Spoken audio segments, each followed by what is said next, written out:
नमस्कार, इन्फो आनंद चैनल में आप सभी का स्वागत है। और आज का वीडियो जो है वो मनीष कश्यप और आदर्श आनंद जी के लिए बना रहा हूं। सबसे पहले ही मैं बोल देना चाहता हूं दोनों को कि देखिए, आप दोनों बिहार के सितारे हैं। आप दोनों बिहार के सितारे हैं और आप दोनों बहुत अच्छा कर रहे हैं अपने अपने फील्ड में, एक पत्रकारिता में और दूसरे एक्टिंग में। बहुत अच्छा काम कर रहे हैं आप लोग। और इतना बड़ा इवेंट जो अभी बिहार पटना में हुआ है, ये बहुत खुशी की बात है। चूँकि बिहार में सोनू सूद का आगमन हुआ तो ये बड़ी बात है। और सोनू सूद रियल हीरो इसलिए कहे जाते हैं क्योंकि कोरोना समय में, लॉकडाउन महामारी के समय में, जहाँ पे लोगों को ज़रूरत थी, सच्ची में ज़रूरत थी, जहाँ पे लोग मर रहे थे, गरीबी क्या होती है, कष्ट क्या होता है, ये लोगों को मालूम चल रहा था।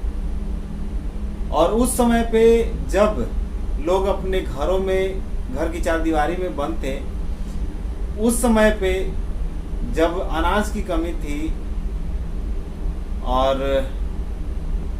सब अपना अपना सेविंग के बारे में सोच रहा था, उस समय पे सोनू सूद अगर रोड पे आकर के गरीबों की मदद करते हैं, भूखों को खाना खिलाते हैं, या फिर जो लोग घर से दूर हैं, जो काम भी नहीं कर रहे हैं, खाने पे आफत है, और उन लोगों को अगर घर भेजते हैं तो ये बहुत बड़ी बात है। और वैसे लोगों को रियल हीरो कहने में कोई संकोच नहीं होनी चाहिए। उसके बाद हम बात करते हैं मनीष कश्यप के बारे में। क्योंकि मनीष कश्यप, ये जितना भी 2-3 दिन का इवेंट हुआ उसमें सोनू सूद के एकदम बिल्कुल पास में रहे हैं। सोनू सूद अगर आए हैं तो ये बड़ी बात है। और आने के बाद बिहार में स्कूल कॉलेज खोलने के बारे में बात कर रहे हैं, अस्पताल खोलने के बारे में बात कर रहे हैं, तो ये अच्छी बात है। तो जैसा कि दोस्तों, पिछले वीडियो में मैं रिक्वेस्ट किया था बिहार की जनता से कि बाहर के जब भी कोई लोग आते हैं, अतिथि आते हैं, तो कुछ ऐसा करिए जिससे बिहार की छवि जो है वो अच्छा दिखे। आतिथ्य में कोई कमी नहीं होनी चाहिए, ताकि बाहर के लोग जब यहाँ पे आते हैं तो बिहारवासियों को भूल न सके, उनके मान सम्मान, उसकी इज्जत को कोई ना भूल सके। और साथ ही यहाँ पे बिजनेस व्यापार के लिए सोचे, ताकि यहाँ पे रोजगार की जो है वो कमी है वो कहीं ना कहीं दूर हो सके। तो मनीष कश्यप जी का भी बहुत बड़ा यहाँ पे योगदान है। क्योंकि आज के डेट में अगर स्कूल कॉलेज या फिर हॉस्पिटल खोलने की बात हो रही है, और ऐसा अगर होता है तो ये बिहार के लोगों के फायदे के लिए होगा। लेकिन मनीष कश्यप जी, देखिए, अगर किसी को आप इनवाइट करते हैं तो उसका विशेष ध्यान रखा करिए। क्योंकि अगर आप किसी को इनवाइट कर रहे हैं तो वो आपका अतिथि होता है, और अतिथि को बुलाने के बाद उसको चाय नाश्ता पानी तो पूछिएगा ही, साथ में जिस काम के लिए आप उसको बुलाए हैं वो तो करवाना आपका फर्ज बनता है। उस पर आपको विशेष फोकस होना चाहिए। अगर कहीं व्यस्त हैं तो आप अपने टीम को बताइए, आप उसके लिए किसी और को हैंडल करने के लिए उसको आप जिम्मेदारी दीजिए कि भाई हम तो सोनू सूद भैया के साथ में बिजी रहेंगे, जो ऐसे बात है, आप लोग थोड़ा सा देखना, मैनेज करना। तो ये अच्छी बात होती है। खैर, आप अच्छा काम कर रहे हैं। आदर्श आनंद जी को ठेस पहुंचा है, उनकी भावनाओं को ठेस पहुंचा है। क्योंकि अगर किसी कलाकार को अगर आप बुलाते हैं परफॉर्म करने के लिए, पाटलिपुत्रा फेज 3 फैशन शो का ग्रैंड फिनाले था, और उसमें आप अगर आदर्श आनंद को बुलाए हैं परफॉर्म करने के लिए तो उसको मौका दीजिए। क्योंकि किसी भी कलाकार के लिए वो बहुत बड़ा दिन होता है जब उसको स्टेज मिलता है। किसी भी कलाकार के लिए बहुत बड़ा दिन होता है जब उसको स्टेज मिलता है। जिस तरीके से क्रिकेटर्स को मैच खेलने का मौका मिलता है ना, और धीरे धीरे करके वो अपनी पहचान बनाता है, रिकॉर्ड मेंटेन होता है, अपनी गलतियों को सुधारता है और पब्लिक के बीच में वो परफॉर्म करना शुरू करता है। तो यही तो चाहिए होता है कलाकारों को। कलाकारों को यही चाहिए होता है कि उसे मंच मिले, अपनी प्रतिभा को दिखाने का मौका मिले। और आदर्श आनंद जी को ठेस इसलिए पहुंचा है क्योंकि वो अपनी परफॉर्मेंस को दिखाने की जो है वो तैयारी करके आए थे। और कोई अगर पूरी रात जाग करके पढ़ाई करके आए और पता चले कि एग्जाम ही ना हो तो भाई भावना को तो ठेस पहुंचेगा ही।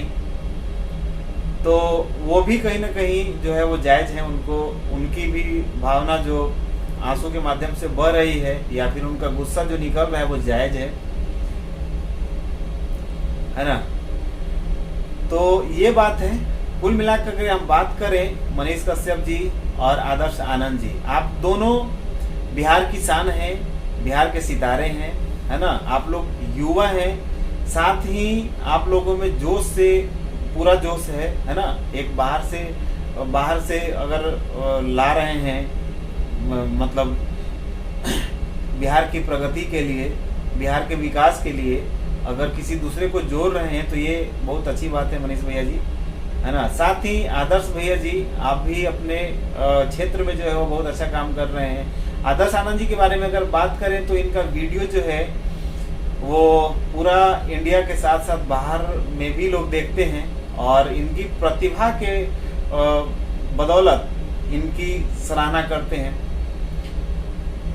इनके पास कोई टीम नहीं है। मैं बता दूं कि अगर किसी तरह का अगर फिल्म या फिर किसी तरह की अगर शूटिंग करते हैं तो उसके लिए कहीं ना कहीं टीम की जरूरत होती है और आदर्श आनंद के पास कोई टीम नहीं है। आदर्श गैंग जो आप देखते हैं वो एक बच्चों का गैंग है जिसमें महज 13, 14 या 15 साल के कुछ बच्चे होंगे और किसी भी दादी को पकड़ करके, किसी भी आंटी को पकड़ करके, किसी बाबा को पकड़ करके या फिर बच्चों को पकड़ करके एक्टिंग करवा लेना, ये बहुत बड़ी बात होती है। जो लोग एक्टिंग नहीं करना चाहते, चूँकि मैं भी कहीं ना कहीं थोड़ा बहुत वीडियो बनाने में शौक रखता हूँ और जैसे ही मैं अपने घर में बोलता हूँ किसी को कि थोड़ा सा वीडियो, अरे छोड़ो क्या फालतू के काम में लगो, तो ये होती है। तो आदर्श जी जो है वो कहीं ना कहीं बहुत मेहनत कर रहे हैं और बिना टीम के वो अपनी प्रतिभा इस तरीके से दिखा रहे हैं, तो कहीं ना कहीं ये सराहनीय है और उनकी भावनाओं को ठेस पहुंचा है। क्योंकि किसी अतिथि को आप बुलाते हैं और बुला करके उनको चाय पानी नाश्ता या फिर मान के चलिए कि जिस काम के लिए आप बुलाए हैं अगर वो नहीं पूरा होता है तो भाई तो दुख तो लगेगा, है ना। अब मेरी ये कहानी देख लीजिए, मेरे साथ एक हादसा हो चुका है। मेरी शादी थी, मेरे यहाँ लड़के कम थे। मैंने जिस व्यक्ति को, गांव के दामाद थे, 2 महीना 1 महीना पहले उनको इनवाइट कर दिया था और लास्ट मोमेंट पे जिस दिन बारात थी वो आए हुए थे। आकर के वो अपने घर पे थे, मेरे दरवाजे पे नहीं आए और इस बात का मुझे पता नहीं था कि वो गांव में आ चुके हैं, किसी ने हमें बताया भी नहीं और मैं अपने काम में व्यस्त था। चूँकि उस दिन तो पूरा विधि व्यवहार होता है शादी में, जैसे कि हल्दी लगता है और भी बहुत सारा विध होता है, नहाना होता है, ये सारा फंक्शन होता है। साथ ही हमारे साथ जैसा कि मैंने बताया कि हमारे यहाँ लड़कों की कमी थी, सारा मिठाई वगैरह भी जो जाना था बारात में लेकर के वो भी हम लोग पैक करा रहे थे। तो इसी कारण बस हम भूल गए, चाहते हुए भी मेरे माइंड से वो बात स्लिप कर गई और हम उनको नहीं बुला पाए।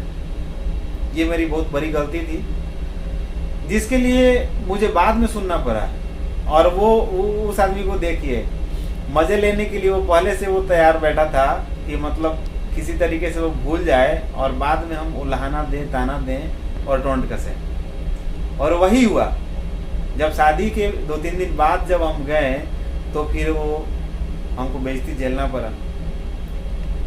तो कभी कभी आदर्श भैया देखिए, चाहते हुए भी आदमी माइंड से स्लिप कर जाता है। गलती तो है, आपके साथ बुरा हुआ है ना। लेकिन आप दोनों बिहार के सितारे हैं और आप दोनों को बिहार की ज़रूरत है। आप दोनों बेहतर काम कर रहे हैं और इसी तरीके से करते रहिए। मिल के करिएगा तो कोई भी काम ज़्यादा आसानी से होगा और लोगों का विकास होगा। आपसे रिक्वेस्ट करते हैं दोनों से कि मनीष कश्यप जी आदर्श आनंद जी से बात कर लीजिए और आदर्श आनंद जी मनीष जी से बात कर लीजिए।